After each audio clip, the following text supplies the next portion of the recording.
What's going on, everybody? Welcome to the Thursday edition of the NBA Slate Starter Podcast.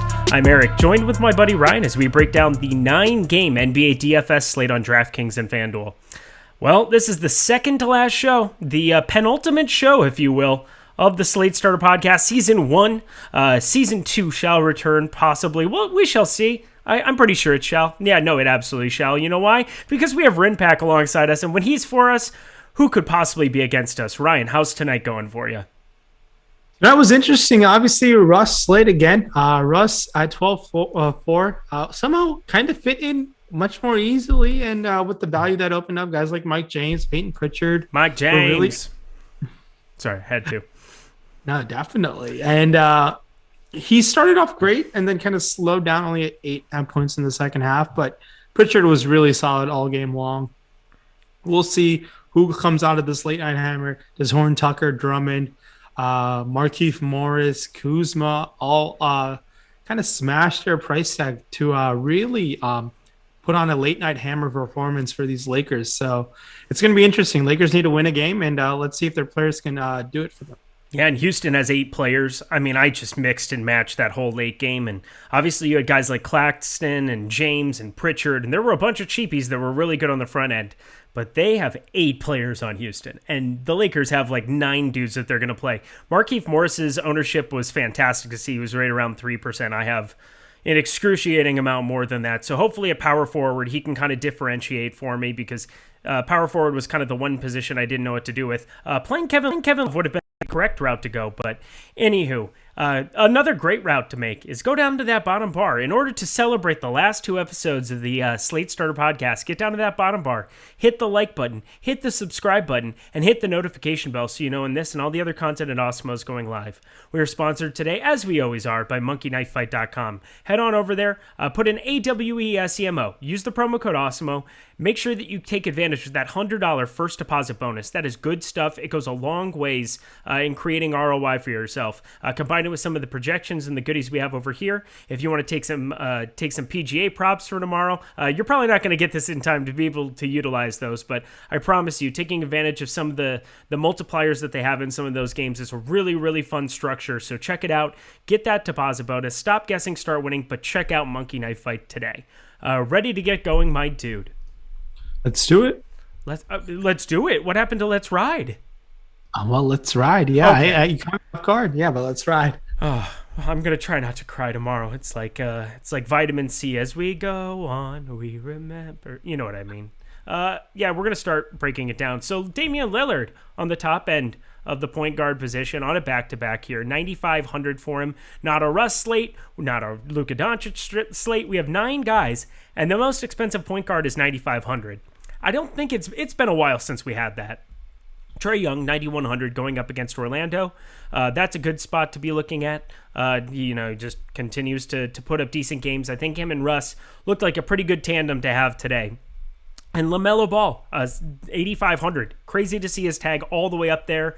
Tough matchup there. Devontae Graham, God, he's going to be so low owned at that price on this slate, but tough to get to any of those Charlotte pieces, even though for whatever reason, there's always one that seems to pop off. Last time it was PJ Washington. Other slates, it's Mikal Bridges, but he's out now. If there's anybody from Charlotte, let me know. I just don't see him, but talk to me about the top end of point guard. Yeah, top end of point guard over there on DK. Obviously, you brought up 2 great studs to go to in Lillard and Trae Young. No issues there in a matchup. Where Atlanta's just trying to lock up their spot in seeding. I don't recall where they currently stand. I think they're in the 4 and the 5 spot, but they're trying to just lock up that home court advantage, I believe, over the Knicks is what I'm trying to think. But Lillard in a matchup versus Phoenix, Dame Lillard on a back-to-back. Portland's just trying to continue to win to either be the 6 seed or potentially the 5 seed. So keep that in mind with Dame. LaMelo Ball versus the Clippers. I'll be a little under the field. I don't like that matchup for LaMelo Ball. The Clippers, if they win out and the Suns lose out, the Clippers can be the 2 seed. So keep that in mind. We'll see what the gamesmanship between these 2 teams end up being like. Do the Clippers want that first round matchup to the Lakers and stick it to them? Could definitely happen. Does Phoenix want to shy away from the Lakers? So Maybe I'm just reading into too much of the standings, but I'm sure these teams are considering all possible aspects heading into the final weekend of the NBA season.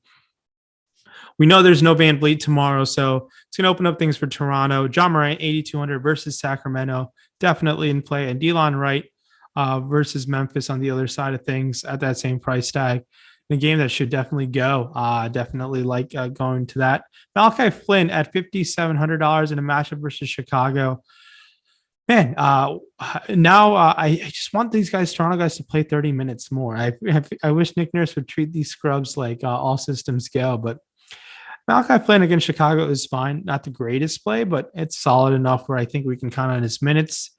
Other guys you want to spend down. Devontae Graham had a lights out performance. I think I'd be shying away against the Clippers matchup. Austin Rivers continues to play 30 plus minutes, so I don't mind that. And that's really about it. Everyone else is priced appropriately. Tough matchup. Obviously waiting on some news and situations. Spurs on a back-to-back, but we'll see what ends up happening with some news over there on DraftKings. Hopping over there on FanDuel. Guys who stand out, their price tags. Obviously, you want to spend up for Trae Young, 8,600. It's not really spending up. That's too cheap for Trae Young. I like going to that and against an Orlando matchup. Damian Lillard is going to be priced up at $9,700. I think he's going to be kind of low owned. I think people are going to try to spend down to John Morant as well at $7,400, or guys like Cole Anthony also stand out, and Malachi Flynn. So those are some strong point guard prices. Ben Simmons caught a groove. We'll see what happens with Joel Embiid. Embiid is out. I think we can go to Simmons again. Another Toronto guard who played pretty solid last time. Jalen Harris. I think we can definitely go there as well over there on FanDuel at 4K price tag. Yeah, I love Ben Simmons tomorrow if you get Joel Embiid out. They are on the front end of a back-to-back.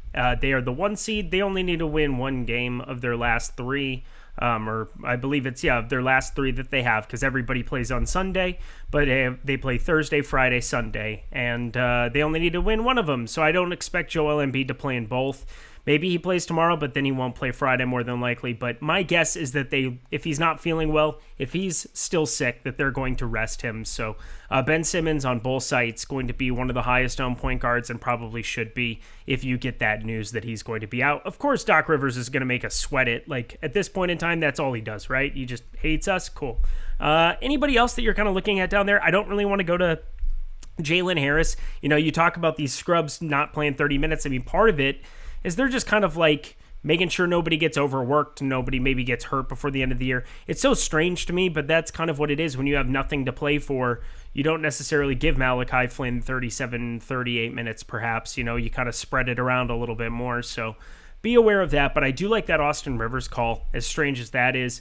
You can take some shots on him over on DraftKings. I like the fact that he's shooting guard eligible 4,400, but my guess is with 9 games, with it being late season NBA DFS, we're going to get some super cheapies at every single position. So you should probably be kind of inclined to be looking down to that bottom end more than likely. You ready to move over to shooting guard? Let's do it. All right, top end Karis LeVert, who just is a 9K. It's a big, huge number. Last 2 hasn't paid off, but we know he has 60-point upside. We've seen it twice before. Once again, you're going to need to get Malcolm Brogdon, who's out already. So he's out once again on Thursday. So, yeah, he checks all the boxes again. So fire up some Karis LeVert. Fred VanVleet's out. Zach LaVine, 8,600. Now starting to play some more minutes, 35 and 36. But I believe Chicago, I think they've been mathematically eliminated. Am I correct with that or not? I think so, yeah. They've been pretty much out of it. I'm not exactly sure. On 538 the other day, they had an 8% of them making the playoffs, and I think that dropped down to it has that less than 1% sign. I'm assuming that they've been mathematically eliminated, so be careful of that, because you could see some light minutes on some of these Chicago guys if they're not going to completely punt the game. But it's a great matchup against Toronto. Maybe you can get there in 26, 28 minutes, but they would need to have something to play for, you would think. Otherwise, be ready to have some guys like this get randomly rested as it's coming down the end of the stretch. And CJ McCollum, 8K, he's in action right now. They have Portland, I believe, had the second toughest strength of schedule to finish. They're playing Utah tonight. They face Phoenix tomorrow. And I believe their last game, I can't remember who it is, or maybe they have 2 more, but second toughest strength of schedule to finish out the season. they're just trying to hold on for dear life to that 6 seed because the Lakers are coming and they want to hold on. Talk to me about the top end of shooting guard. Yeah, so top end of shooting guard, Karis LeVert. Obviously, the Pacers team is playing for home court against potentially the Wizards. So they're going to be playing the Wizards. I think almost certain. Actually, there's a slim chance they can move up to the 7 seed. So, but most likely they're going to be the 8 seed or the 9 seed. Actually, it's a pretty much 30, 34, 35%. They're 8, 9, or 10. So the Pacers team is actually trying to win games. So, and just trying to pretty much lock up their seeding position. LeVert against Milwaukee. Tough matchup, 9K. If you want to spend down to a Levine, Chicago has less than 0.5% chance to be in the playing game. So tomorrow might be the last time we get even roster. All systems go Levine and Vooch on the Chicago side of things. Portland is continuing to lock up some seeding. They're playing right now. So Portland could be anywhere from they just need to continue winning so they avoid the play-in game situation. They have 12.5% chance to be the 7 seed and 6.7% to be the 8 seed, but most likely they'll be the 5 or 6 seed. So they're just trying to lock up, making sure they don't fall in that play-in game trap. McCollum 8K against Phoenix. Yeah, it's fine, but I really like Paul George 7,800, D'Angelo Russell 7,700 as shooting guard options just in general. We were seeing Russell be a monster in 30 minutes. Paul George has kind of come down to earth with the return of Kawhi, but he can get going against Charlotte. That's too cheap for Paul George, $7,800. Yeah, I can't fault you for going there. And Devin Booker's simply too cheap, $7,500. I like him compared to Rozier. DeRozan, where the Spurs need to continue to win. So pretty much the San Antonio is going to be the 10 seed. So we'll see. They have a 98% chance that they'll be the 10 seed. What is Pop going to do against the Knicks? I think he's probably just you got to be cautious with Popovich. So keep that in mind. I'm not sure what he's going to end up doing, but DeRozan 7,400. Honestly, that's kind of cheap for DeRozan, man. Shooting guards on FanDuel spending up makes a lot of sense. Guys, if you want to spend down, Gary Trent Jr., 4,900. He was very disappointing in 31 minutes of play. I like that he takes 16 shot attempts. I think I'm going to go back to him at that price tag. No issues. Taking my chances against Chicago. Who else played a lot of minutes and spending down? Dylan Brooks, obviously always a tournament play. DeAnthony Melton against the Sacramento team. Maybe he finds his way to 20 minutes. He just seems capped. And is it going to be a Slate Starter podcast if Buddy Hield doesn't get one more mention in a game that could stay close and where he's going to continue to take 15-plus shot attempts? I'm not going to miss that. I'm not going to miss that whatsoever. There's things that I am going to miss about doing this podcast. Talking about Buddy Hield is not one of them. Yeah, you can play Compazzo at shooting guard over on DraftKings. You can play Terrence Davis, shooting guard, small forward. Yeah, just play Terrence Davis. Don't play Buddy Hield. How about that? That sounds like fun to me, doesn't it? No, I know. Definitely have some interest in Buddy Hield. Terrence Davis is great. I love me some TD3. He's showing that he's a 6,300 on FanDuel. It is expensive, but man, if this game stays close and if there's no Bagley, there's going to be some minutes to be floating around. So we'll talk about that potential no Bagley in Chimezie Metu when we get to his position. But just looking at DraftKings pricing, Jalen Harris, sure, as a spend down. Sure. Nothing that too. That's how I feel. I just don't know what Nurse is going to do with these minutes. If the Spurs guys are out, Patty Mills could be in play. Austin Rivers continues to play 30-plus minutes like we talked about. Lonnie Walker, 4,700, I think was disappointing today. But in a game against the Knicks, slower matchup, tough to really go there with a ton of interest. That's honestly about it, man. On a big slate like this, no one is currently standing out as exciting over there on DraftKings on the shooting guard spot. Mm-hmm. Everyone seems right in the right place. D'Angelo Russell, probably $7,800. One of my favorites over there. Yeah, if you get no Embiid, and if Jimmy Butler were to sit out, I think we're seeing some flamethrower ability by a guy like Tyler Hero. He's 5,500, put up 46.25 in 35 minutes against Boston. I think you can take some shots going that direction with no Jimmy Butler on the floor. I think his FanDuel price tag at $6K, I'd rather go to Terrence Davis for $300 more, but still going to be somebody you can take some shots on. Let's move on over to small forward on the top end. over on DraftKings. Jimmy Butler, the aforementioned 8,800. I do find it very interesting. We have no 10K studs at point guard, shooting guard, or small forward over on DraftKings. So all of your spend ups for the most part, between Giannis, Sabonis, going to Jokic, Towns, whomever else you want to go to. If you give Vooch, everybody that's over 10K is at those positions. So that'll kind of be the chalk build, it looks like. Michael Porter Jr., 8,600. Your boy. I love talking about him. Happy to. 35 minutes, 43.5. I thought he was going to blow that slate up the other night. I thought he was going to just incinerate it. He ended up just being okay. Kind of didn't really have a very strong second half. Got out of the gate hot. And then Kawhi Leonard, 8,400 up against Charlotte. Clippers want to keep winning games, so give me some of that again. Talk to me about the top end of small forward. Yeah, top end of small forward over there on DraftKings. Kawhi Leonard, $8,400. Simply too cheap.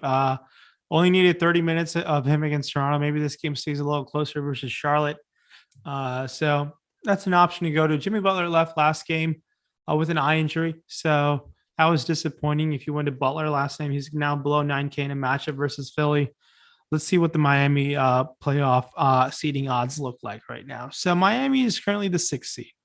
They have a 40% chance, 39.8 chance to be the 5 seed, 52.6% to be the 6th seed, and a 7.6% chance to be the 4 seed. So a lot of things have to go their way for them to fall into that 4 seed, which is really interesting. So 4 seed is a big difference in a matchup versus Atlanta or the Knicks compared to a matchup versus the Bucks in the first round. So definitely expect Miami to try to grab that minimal chance on the 4 seed. But let's talk about other small forward positions. Michael Porter Jr. was absolutely red hot in that first half. Man, he is shooting so efficient, just proving why he was the number 1 high school recruit when he left for Mizzou. Man, this guy's just been a machine, rock solid. I don't have any issues going there against Minnesota. But if you want to go to Anthony Edwards, this guy has been as impressive in terms of taking shot attempts, getting some rebounds. Maybe Minnesota just wants to feed him the ball to try to improve his chances of winning Rookie of the Year. At this point, has he closed the gap? I'm not sure. I think LaMelo Ball is still kind of a runaway Rookie of the Year. He's been that impressive. Yeah, I would hope so. My God. I'm a Timberwolves fan. Give it to LaMelo Ball or I probably riot. Yeah, no, that's a solid point. Spending down guys like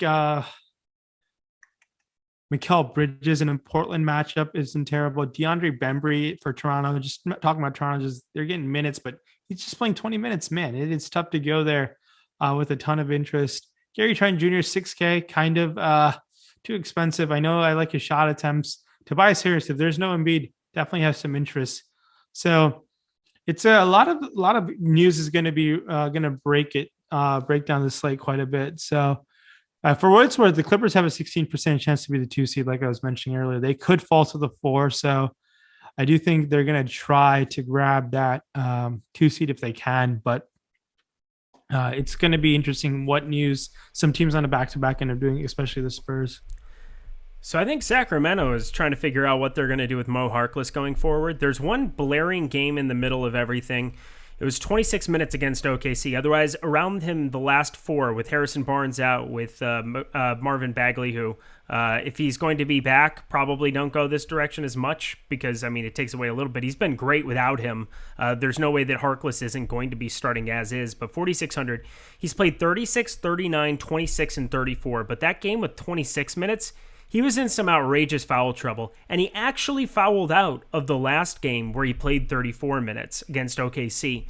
He's put up 29.25, 32.25, and 32.5 DraftKings points in those last 3. It's hard to find a guy in a great game environment like they're going to have against Memphis that's going to be under 5K that I feel good about having regardless of what news shows up. I think these Sacramento guys between Terrence Davis, Mo Harkless, on the other side, depending on what some of that Memphis news ends up being, J-Val has the Q mark next to him. It says he's questionable again. We can get that front court value from them again. But otherwise, there's just a lot of pieces of that game. Buddy Hield has the Q mark next to him, but it says he's probable. So I feel pretty good about just about everybody that's playing in that game that's going to get any kind of meaningful minutes. Would you agree? And then we'll move on. Yeah, it's a pretty good game environment. Obviously, potential rest situations over there that could open up even more minutes for those teams. So yeah, it's pretty solid to go to Mo Harkless. I know he's been pretty consistent fantasy wise, much better elsewhere in his career. It's felt like in Sacramento. Yep, it's fitting well for him, and they keep winning games. And I don't, because when you can win games that don't matter, why wouldn't you do it? To the top end of power forward we go. Giannis Antetokounmpo 10,900 and Domantas Sabonis 10,500. You got two massive studs that are going to be facing off against each other. Crazy to think Domantas Sabonis has been the superior fantasy option of late. Put up back-to-back 70 burgers before the 52.1 against Philly. Tougher defense, but still caught there. 55.9 for Giannis against Orlando. Ended up being very low owned, as nobody knew what that news was going to come through at. It didn't end up coming to fruition. He played on the back-to-back. So all systems go for him. Fire up both of them against each other. Julius Randle, 9K, coming off of one of the better basketball games that I've seen in a long time. That Lakers-Knicks game was just a war. And it's weird. In high-scoring 2021, with all the games that are getting played, it was kind of fun to watch two teams get super physical with each other and kind of let the refs play. It was very, very old school, and it was a kind of a blast to watch. And we'll just throw PJ Washington in for shits and giggles, I guess. Talk to me about the top end of power forward. Yeah, so top end of power forward, you talked about the Greek Freak. So Milwaukee has a 75.8% to be the 3 seed and 24.1% to be the 2 seed. I don't know if this is updated with the Nets win, but that's pretty much they're going to be the 3 seed heading into the playoffs. They've been easing off of Giannis' minutes just a tad, I want to say. I mean, it's kind of what Budenholzer does. There have been reports Budenholzer is kind of on the hot seat, which is really interesting. He should definitely eat against Indiana. If he finds his way to mid 30s minutes, definitely Giannis is going to be a strong option. 10-9 over there in DraftKings, and he's checking in at what's his price tag on Fan? He's checking at 10-9 on FanDuel as well. So that makes a lot of sense to go there. I like him rather than Sabonis. The only thing is Sabonis could play 40 plus minutes, and that's when things change. Where Sabonis might be just raw points could outscore him if Sabonis plays 40 plus minutes. I'm not sure if that's going to happen.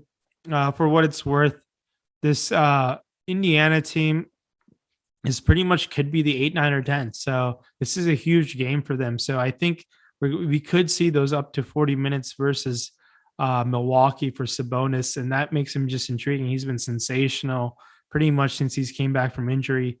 The last couple times against Milwaukee, he's gone 45 and 3/4 and 59, and that's just playing 33 and 31 minutes. And obviously that could have been with some guys like Brogdon and Turner there, and now it's just LeVert. So Sabonis is just a rock solid play as well.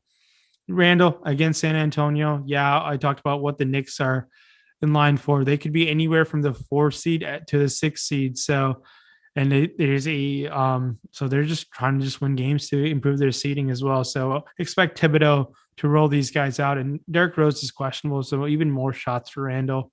Really like that 9,400 price tag. I think we can look at guys like Chimeze Metu. I know he played 29 minutes, and he was pretty solid in terms of fantasy wise. So no issues going to Metu if they're with no Bagley. And you know who came back to life last game? Aaron Gordon.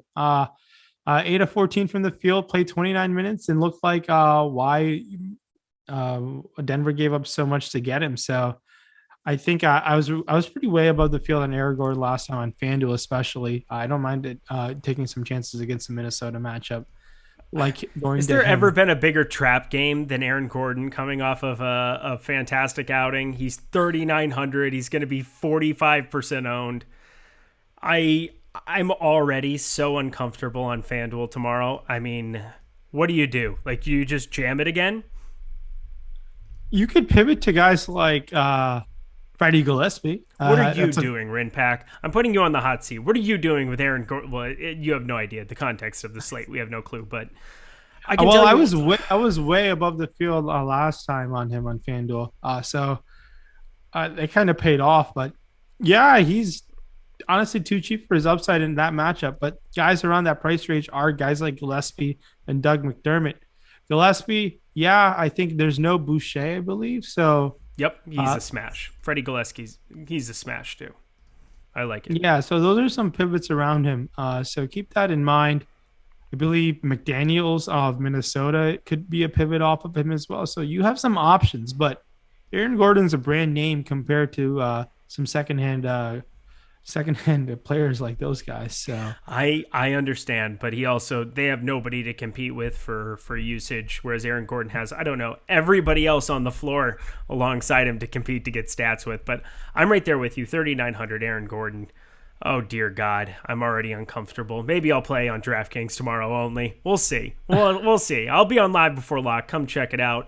Come watch me sweat Aaron Gordon exposure. You ready to round it out here at center, my dude?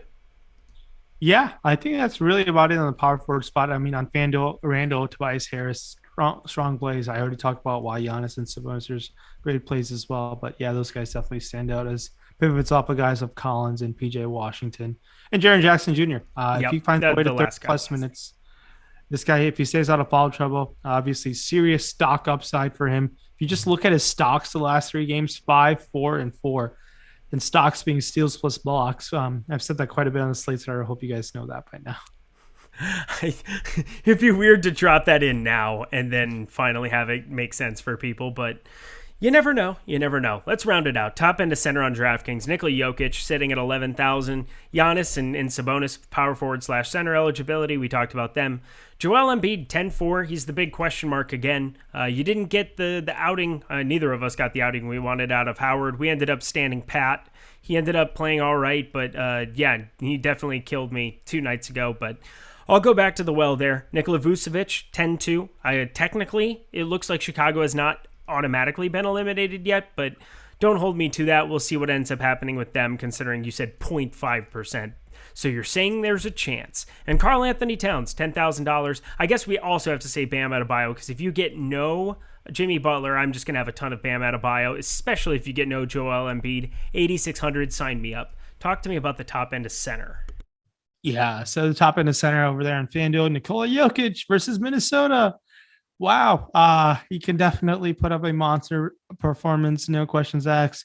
He put up 70 against this Minnesota team in January.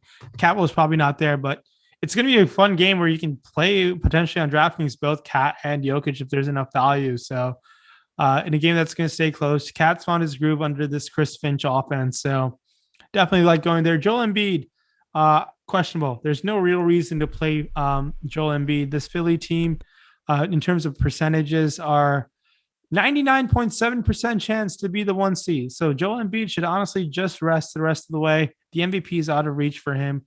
I think just keep that in mind with the 76ers team. No real reason to push their starters. Maybe there's some contract incentives that I'm not aware of that can be in play. This Nuggets team could be the 3 seed. There's a 20%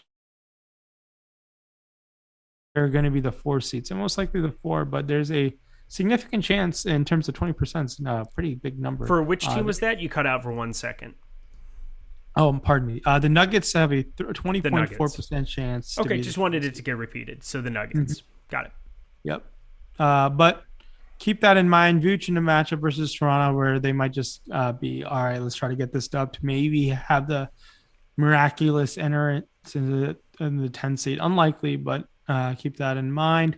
DeAndre Ayton, 6,200 versus Portland. Okay, DeAndre Ayton is playing 30-plus minutes. He is just not being active around the rim.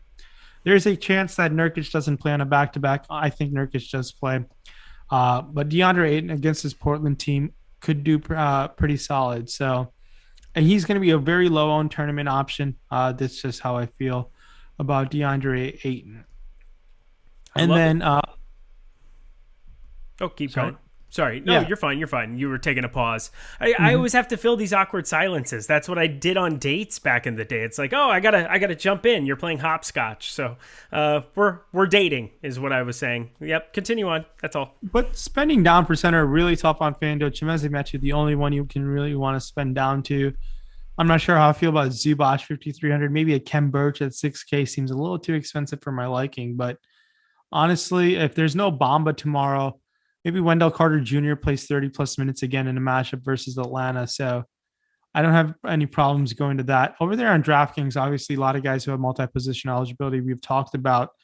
You can definitely play them at center. Jokic 11K, that's pretty solid. Cat 10K, nice $1,000 savings. If you want to do that in tournaments, yeah, go for it. I have no issues doing that. Valanciunas 8,100. I didn't talk about Valanciunas over there in FanDuel. He's definitely a firm play over there against Sacramento. He's been a beast, man. This Memphis team obviously is battling the home court playing game seed with Golden State potentially, or yeah. Let me just look at their odds. This Memphis team can be the eights. They can be 30% chance they can be 8 seed, 70% chance they can be the 9 seed. So it's a big difference. 8-9 difference is huge because you have 2 chances to get in. So the 7 and 8 play each other, and the winner goes to the playoffs. They become the 7 seed. The loser goes to play the winner of the 9-10. Correct. Yep. So a lot at stake for this Memphis team to grab this dub. But honestly, over there on shooting, small forward, spending down, Metu stands out again, 4,100. Freddie Gillespie, 3,600. Some spend down options. I was going to ask you, what was up with Cody Zeller's minutes rotation last time against Denver? Is it just because they needed him for Jokic and we shouldn't expect that again? Well, he played good against New Orleans, and they're like, oh, I guess we'll play him more minutes. So he played 22 and then 29, 32.1, then 36.5 over on FanDuel. 5,400 is a big number to be paying for a non-starting center of the Charlotte Hornets at this point in time, but 4,200 over on DraftKings, you got to at least talk about a guy who's put up back-to-back 30 spots there. I mean, that's 8x basically. You're living in that territory, 8 to 9x if you average them out. 35, yeah, it's right in that ballpark. So Cody Zeller at 4,200 where you can play 2 centers. I don't completely hate it. We'll see what that ownership is. If he's not popular, why not? Exact same number as Xavier Tillman. Xavier Tillman only played 23 minutes, so technically those two, you're looking at Cody Zeller possibly having more of a minutes upside than Tillman does, and Tillman was, 40-something% owned last slate? So I do like your thinking there. But Metu is really the guy to be looking at here over on DraftKings and FanDuel. He's 4,100. I feel pretty good about that. Over on FanDuel, he's 4,200 going up against Memphis. Played 26 and 29 minutes. If you get no Barnes and no Bagley, how much Metu is too much Metu? See. All right. So we're going to see Metu potentially play the 4, right? So it is not the easiest matchup. There could be times where he's going to play the 5 against Valanciunas and Jaren Jackson Jr. And I don't know how Metu is a fouls per 36 player, but the offensive tandem of Jackson Jr. and Valanciunas is not the easiest. I mean, it's really tough to predict fouls, but I'm just saying, see, we want Metu to go take a 10+ shot attempts. He somehow got there last time in 6 shot attempts. But it's a cheap enough price tag where there's going to be a lot of pathways where I do think he's going to get blowout run for him to pay it off. So just keep in mind, there is a big downside, I think, as well, that we should be aware of. But totally. And it's a 9-gamer. There should be pivots. There should also be guys that are cheaper than him, and I don't know who they are yet. He's power forward and center eligible on DraftKings, so he's very useful over there to kind of combine him with everybody else. And Freddie Gillespie, 3,600, last guy I'll say on DraftKings. He's center eligible only, or center only on DraftKings, so got to point him out as well. But love your thinking there as well. You can find some pivots, but if you're playing cash, which, oh my God, if you're playing cash right now, you're an insane person. But and also props to you because you're stronger than I. Rayen Pack, any final words for the people before tomorrow, our final episode of the Slate Starter Podcast this season? Yeah, the season 1 finale is coming up. It's been a fun week. I know it's going to be really tilting and painful with the value just busting, but hey, we're hanging in there. The playoffs are going to start. The playing games are going to start. Going to be some interesting new rotations. Lots and lots of less news. There's going to be some news, but honestly, good luck tomorrow. It's a 9-game slate. Enjoy that Thursday before we have that behemoth Friday and weekend slates coming up. Just love it. Oh my gosh. We will see you all tomorrow. Ryan, have a good one. I'm Eric. I will have a good one. I'm a puppy dog. I'm always happy, but I just hope you guys all win. I want to see some screenshots to close out the week, to close out the regular season. We will catch you back here on Friday. Oh man, I'm going to get emotional. No, I'm not, but I love you all. We'll see you tomorrow. Bye.